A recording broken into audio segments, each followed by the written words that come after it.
So yeah, here I am. I know it's been like 3 years since I last uploaded on the Munchable YouTube channel, and there's a reason for that.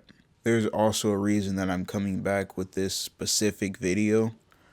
In this video, I'm going to be talking about my testimony. And I first off do want to say I appreciate a lot of y'all who been like, commenting like, "Where are you at?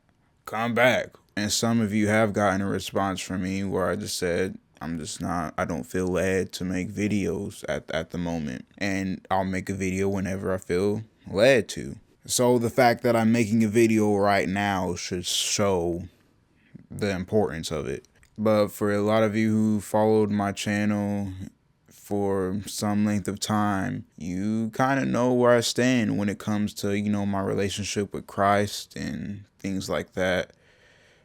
And I just want to share my testimony on this video, share because there's a lot of misconceptions, a lot of things that people don't understand. So I just kind of want to clear things up and also just share this because like there's a story to this. I didn't just pop out of the womb talking about God and stuff like So I'll just begin the story.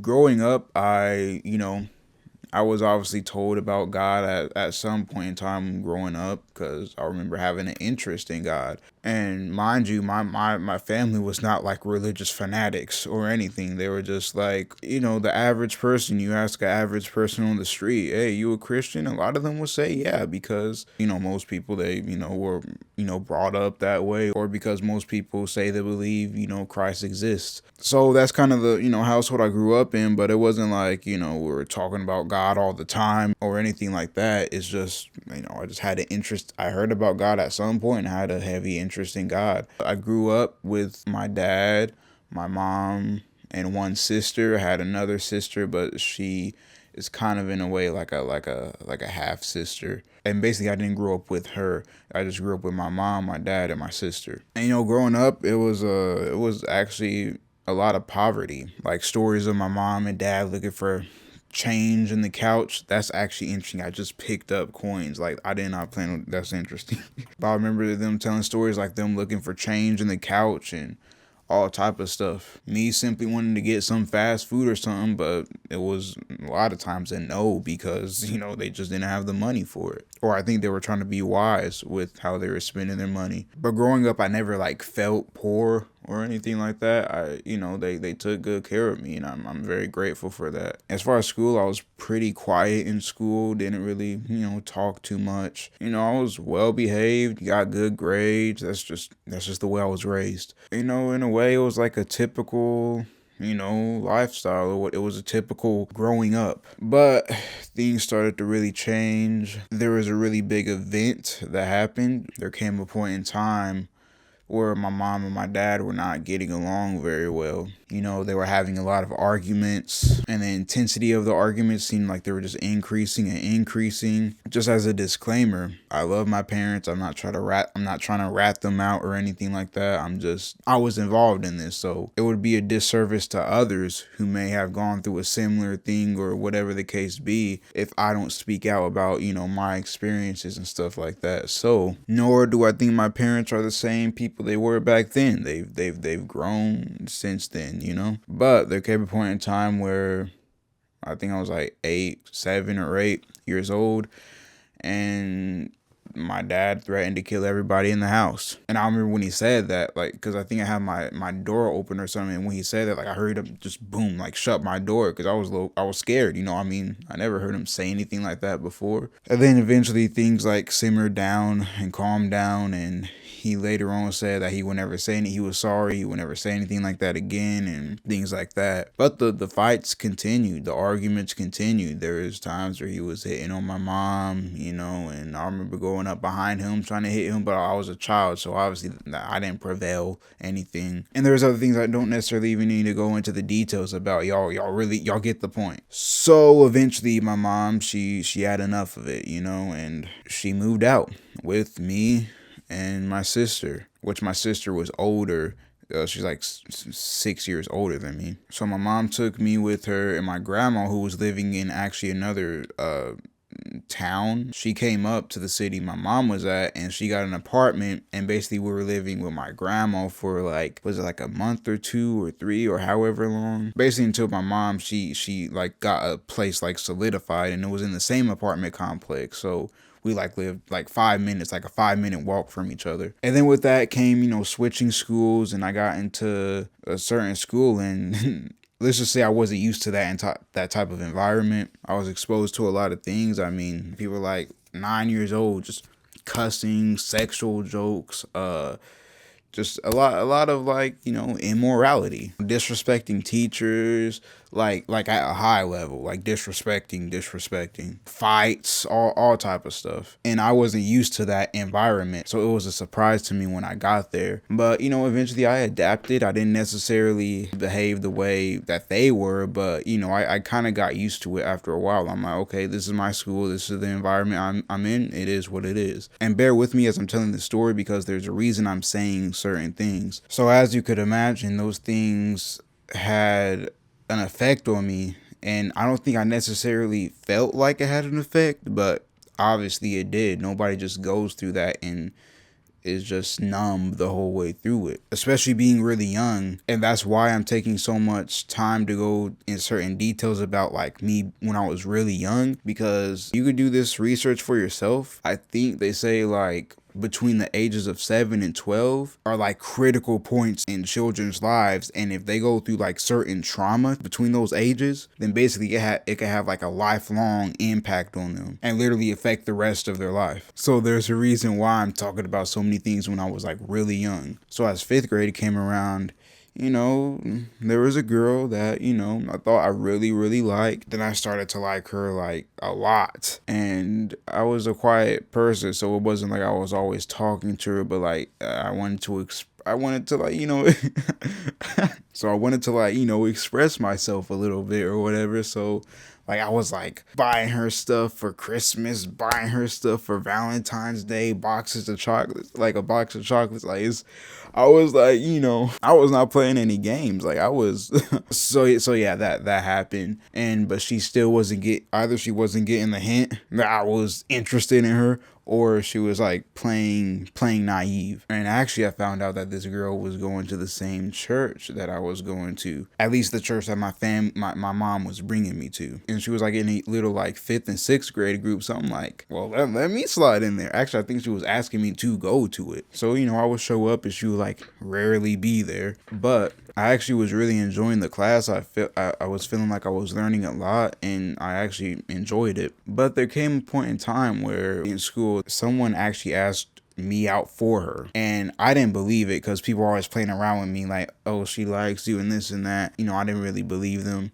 But then I found out it was true, and I'm like, oh. So like that was like my first experience, like experiencing quote unquote love, which was not love. Because I mean, first off, look at how young I was, and also love goes way deeper than that. But that was my first time feeling like, wow, somebody's actually interested in me the way that I'm interested in them, and that felt like that was a really good feeling. But that was very, very short lived. And basically what happened is I started getting these feelings that she was interested in somebody else, and that she liked somebody else, because she was always flirting with him and all this and that. And obviously imagine how that would make somebody feel, right? So I just asked her one day if she liked him. She said yeah. And I was like, oh, okay. And she asked if I was mad. I was like, no. But I mean, to be real though, I was like broken by that. Cause see, I was so young, and I was so like immature and naive in a lot of ways. Like I remember just like crying, like being like feeling broken. And mind you, I was like 10 years old, and like I just started like developing resentment in my heart, hatred in my heart. And from there, like I was started to like kind of go into a little bit of a dark place, like in my mind. And I mean, some may be like, oh, bruh, you were like 10 years old. I mean, but the thing is, it's like, yeah, what most people just get over, and it's just a bunch of like childish stuff. For me, like I took everything so serious. So that had an impact on me. And then basically at a very young age, lust entered into my heart, and I started, I didn't know what masturbation was, but I started just masturbating and I did it like heavy. I was addicted to it. And the thing is, when I did it, like I felt really guilty. And it wasn't like anybody saw me, but it was like an inner guilt. I felt like I should not be doing this. This is not right. So that became an addiction. So as the years went on, it was like sixth grade, another situation happened like that. It was like a bait and switch situation when it came to a girl's, asking if I liked her, but then boom, going to another guy or whatever. So my perception on women kind of started already getting corrupted. And then after sixth grade, like I remember just a heavy depression that came over me. And part of it, I think, was because I was, masturbating and stuff like that, and like I was trying to stop it, but back then I could not control myself. I couldn't stop. And also there is problems going on in my family, like feeling misunderstood by my mom, feeling like I couldn't talk to her, which isn't fully her fault. A lot of it was actually my fault for not communicating well with her. But like just things with my sister, I was like fighting my sister, like actually trying to fist fight my sister. I was punching walls. Like a lot of rage was building in my heart, a lot of just anger. I remember there was a time, like one of those metal pull-up bars, I remember picking that up and like chasing her with it, like wanting to hit her with it. And I didn't, but that just goes to show where my mind was and where I was heading. And also, I don't know if y'all know, but the Munch Bowl YouTube channel was started in May 2015. I uploaded videos on there a lot. I think that actually started that when I was in 5th grade, and then that transferred into 6th grade, and then I was basically using YouTube as a coping mechanism. And I remember just isolating myself from family, just staying in my room all day. There was even a time where, I didn't eat for a day because I don't know, I just felt like I wanted people to notice that there wasn't something okay with me. I wanted people to feel sorry for me, but like that never really happened. I just got like yelled at and things like that, which didn't help. And of course, now looking at it, I see why my mom probably was frustrated, but still, like the things like yelling and all that, it didn't help. It just made things worse for me. So eventually going into middle school, found out we had like teams in middle school or whatever,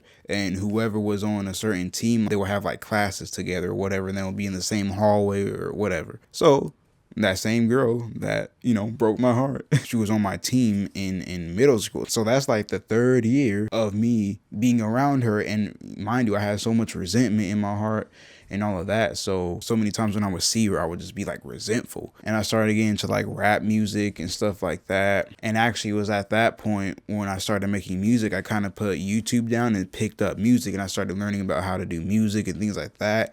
And I was listening to people like Lil Uzi and those type of people, that group of, people like him. And eventually I started listening to like underground rap and stuff like that. Like I'm sure a lot of you know, like XXXTentacion, which is very sad what happened to him. I started listening to him when he was still alive and everything. And like I remember when I seen him, I was just like, he's so like real. I feel like I could relate to him. And eventually, like I started like I looked up to him like as an idol in a way. And it came to a point where I was like, you know what I'm gonna do with my life is just I'm gonna get big in music, and I'm gonna try to help people out. That's how I looked at it, because I looked at if I got famous or whatever, then I would have a platform to, help people. But mind you, I couldn't even help myself. Actually, what I forgot to mention is in the summer before 7th grade, like a weird OCD type thing started developing in me. For example, there's things I would do, like I used to like feel a urge. Like for example, like I would pray a bunch of times before eating, like a lot, like the same prayer over and over and over again until I felt like I said it enough or something. And like there was a rug, and like I felt an urge to like tap it like 11 times with my foot because I was 11 years old, and it was just like weird stuff. I'm telling you, my mind, I was bugging, like I was flicking on and off light switches a certain number of times, and yeah, things were getting bad in my mind. But so 7th grade continues, and by the end of 7th grade, that same girl, right? Somebody said that she like liked me again or something. And again, I had so much resentment in my heart. I'm like, I'm not, nah. Like I'm not going through the same thing that I went through like 2 years in a row. Nope, no, I'm not doing that. But I folded, and I was like, you know what? Let me try this again. So we were kind of talking over the summer a little bit, whatever. Then I eventually asked, like, hey, like, do you really like me, or like what's, like basically just trying to get confirmation, so I wasn't going to waste my time. And she was like, yeah, but I'm not looking for a relationship right now. So I'm like, you know what, all right, cool, hey, I respect it. It's, it's fine. At least I think that's how I responded, like in my heart. But then when we get back to school, going into 8th grade, there came a certain point in time where I found out that she was actually talking to another guy, and I like overheard it. I'm like, did I hear that right? And eventually, so there was a class that she was in, but me and that guy actually had the same class, and we were going in after her. So when I went in, I was going to say something to her, and I think I like said something or tapped her or something, and she looked at him and said hi, but then she looked at me and said hi. It was kind of like, and like left, and I'm like, yo, what was that? So I just asked the guy, I'm like, are you and her like a thing? And he was like, yeah. Either he asked me or I asked him, and like basically let me know that they were a thing. And I'm like, bruh, like again, like this happened again. So as you could probably imagine, I was pretty hurt by that as well. So I just kept getting hurt over and over and over and over again, and that's all I knew growing up. Even growing into my teenage years, that's all I knew was getting hurt. And actually, ironically, him and I started becoming really good friends, and then I guess she did him dirty, and he started like just not liking her. And she was a very sweet girl. It's just she just had a tendency to break people's hearts, apparently. But, I started getting deeper into music, deeper into like, that emo rap stuff. And I started trying to be with different girls and stuff, which was not successful. Just trying to slide into DMs, trying to talk to certain people, and those things were just not working. I was getting my heart broken then too.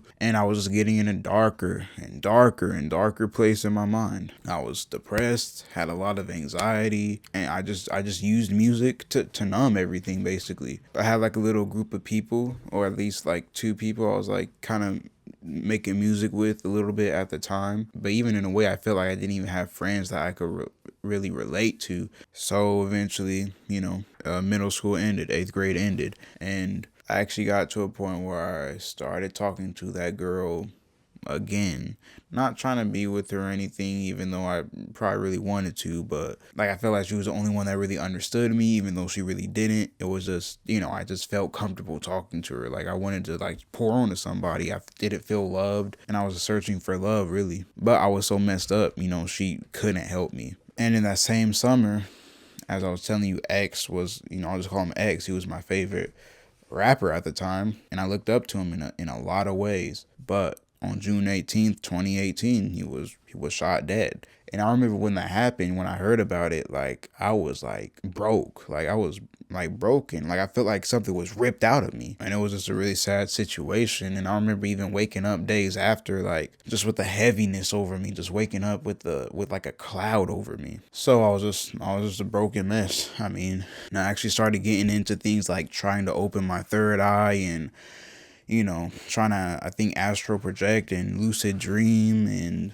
I was even looking at like crazy stuff like how to get high without drugs, just because I was so desperate for a release, in a way, like a release from this world, because I promised myself that I would never do drugs. But that's what most people who started doing drugs said before they started doing drugs. And that summer I began to change. I was like, you know what, forget it. Like next year comes around, I'm changing. Like I was going to start making like wicked music, because even though I was already making like wicked music, there was a barrier. I wasn't talking about certain like sexual things or like violence and things like that. But I was like, forget it. I'm going to start doing that type of music. Probably would have started having sex with women and all type of things. I was going to change. I was literally just going to change my personality, because I was going into high school and I was going to be like, you know what?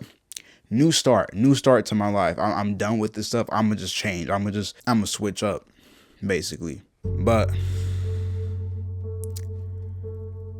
something happened and that changed my life forever.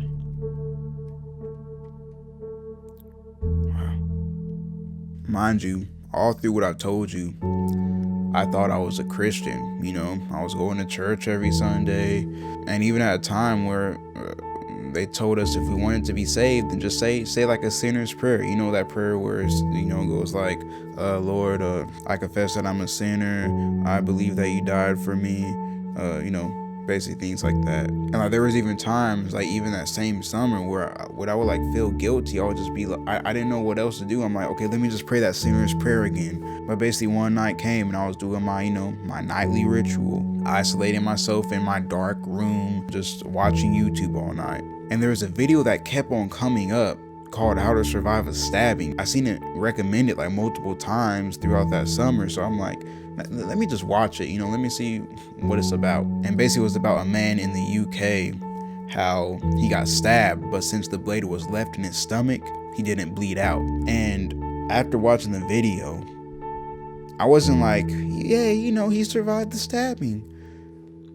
I was like thinking, I was like, yo, life, anything can happen at any moment. That's what I thought back then. Like there was a point in time where a bullet actually flew through the apartment that my mom and I were at. And if my mom would have been home, because it was like at head level by her closet door, which is, by her bed as well. And I'm like, if my mom was home, she could have got hit. I mean, there was multiple shootings in that neighborhood. And not just that, but I had a lot of anxiety, like not even just for what would happen to myself, but what would happen to my mom. Like I was thinking, could she get robbed? Like who's stopping that? Who's stopping somebody from just walking around this neighborhood and deciding it's a good idea to just start shooting up the apartments? And I just thought anything could happen at any moment. What's stopping it? And that's when I started to realize life is a vapor.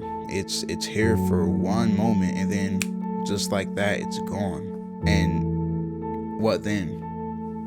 All this working, all this toiling, all this hard work just to boom, be gone. And then I was just sobbing on my bed, just thinking about how fragile life is. And here's when my memory gets a little foggy and cloudy. I think I was watching a video, because I watch like Christian videos from time to time. And I thought I was a Christian, so I'm like, let me watch Christian videos. That's what I did, And it was a video called Wait on God. And I don't remember if I watched this after the experience I'm going to tell you about, or if I watched it before. I honestly don't remember. Anyways, I was just watching the video, and the guy was talking about something like just, about waiting on God.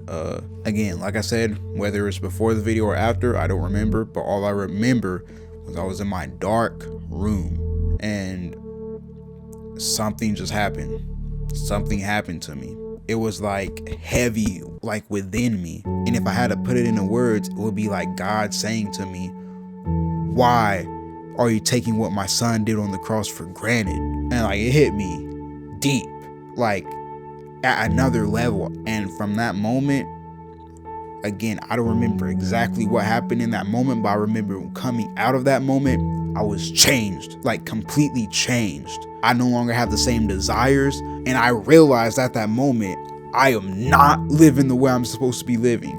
And mind you, I thought I was a Christian. I actually thought I was a better Christian than a lot of Christians, because I actually like questioned stuff. Like I looked at Christmas. I'm like, if Christmas is about Jesus, then where is Jesus to be found in Christmas? What's with the tree? Why are we receiving gifts and God gets nothing? So I thought I was a better Christian than a lot of people, because I was like thinking about certain things, and I actually thought about God more than certain people. But I realized I was displeasing in the sight of God.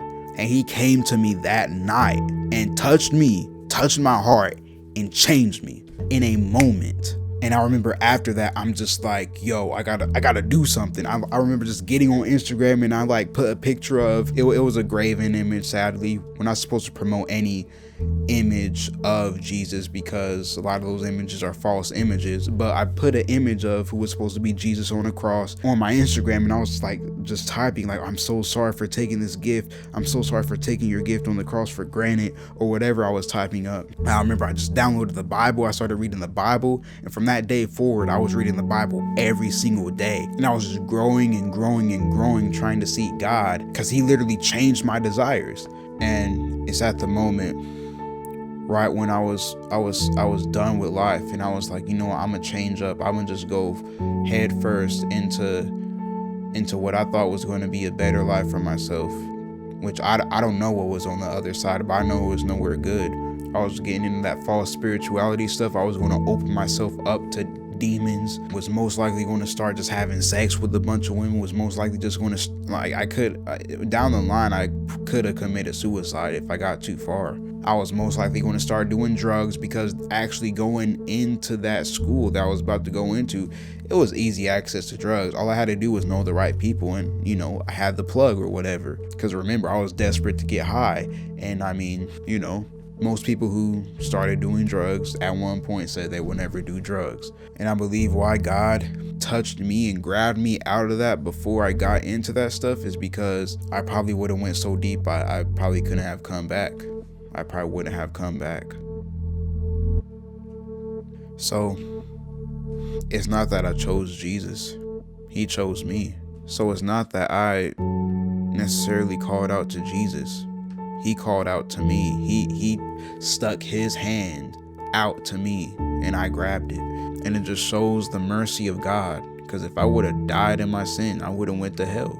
Because the wages of sin is death. And those who follow the devil goes to the place that was designed for the devil. God didn't design hell for people to go there. He designed it for the devil to be tormented. But for those who follow the devil and walk in the devil's ways, they have to go where he goes. And Christ snatched me out of that. And what I began to realize really quick is a lot of these churches are lying to people. They're preaching one sliver of the Bible while leaving like 98% of it out.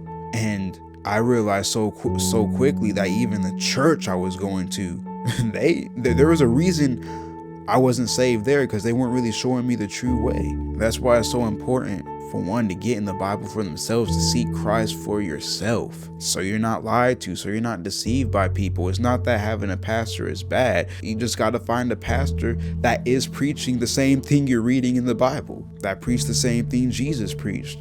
And I'll tell you what, since being in this walk, Christ has delivered me from so much. He delivered me from masturbation. And I'm not going to sit here and lie. There was times some years ago where I backslid, I went back to sin for a season, but God snatched me out of that again, and that shows his mercy. And it's long lasting. It's not just, it's just a phase. This has been 6 years since Christ changed me. He delivered me from depression. He delivered me from anxiety. He delivered me from lust of the eyes. He delivered me from pornography. He delivered me from rage and gave me a true love in my heart. And these are really all things that Christ can do for you. And I'm going to say this right now. Christ is the only way to heaven. Not Buddha, not Allah. It's only through Jesus Christ.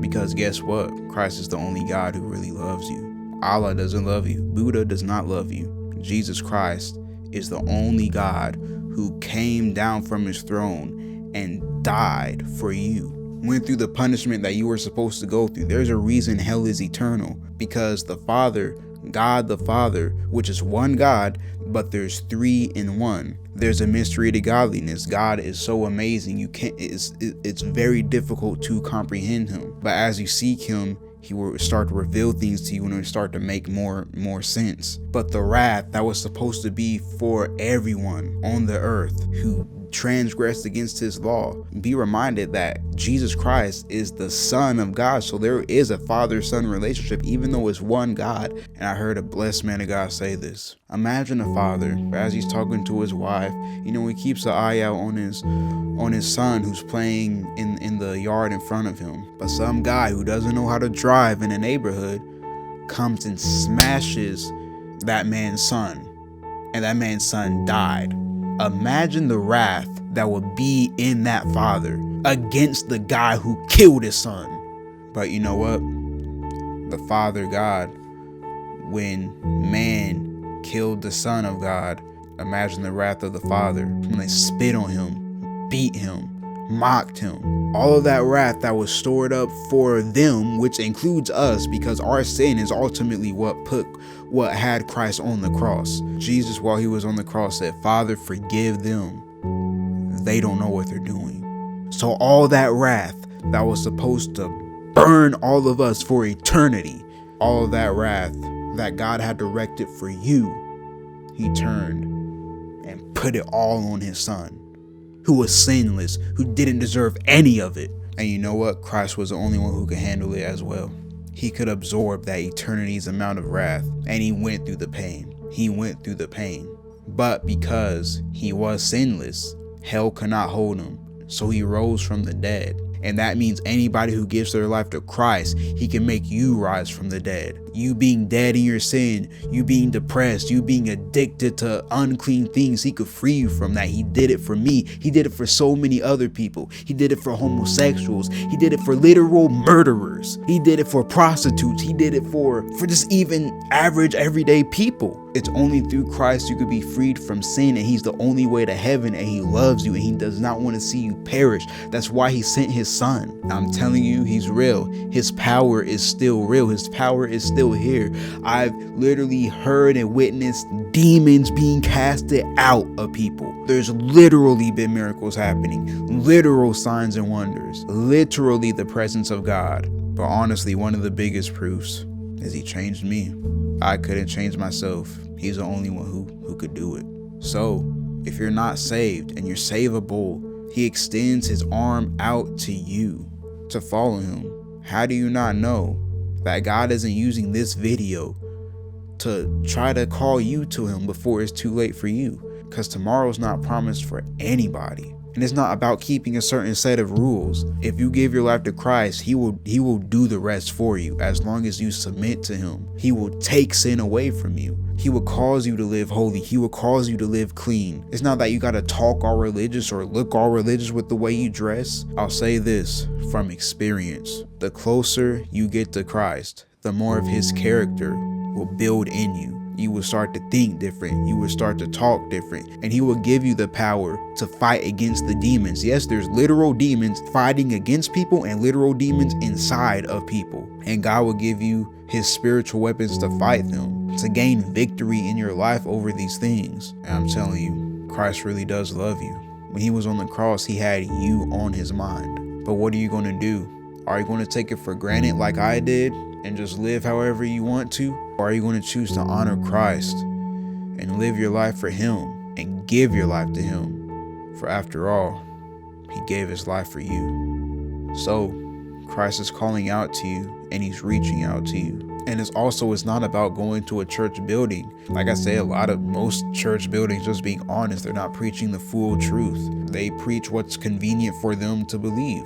For me, myself, it was a little while until I found a real church. I had to study the scriptures for myself and trial and error. I was looking at different people online and I was finding out even what some people were preaching online was wrong. And I'm like, okay, what do I believe? But I had to just go back and look in the Bible and see what the Bible says. And it got to a point where Christ actually led me to a true church, a true ministry, which is actually a global ministry. And it's called the Revelations of Jesus Christ Ministries. And honestly, it's changed my life. They have a lot of messages on YouTube, and you can look up the channel if you want to be taught the word of God properly. But even the pastor, the leader of that ministry, tells you to study the scriptures for yourself, seek God for yourself, and that way you will never be deceived. So Christ extends his arm out to you. What are you going to do? Don't wait till tomorrow.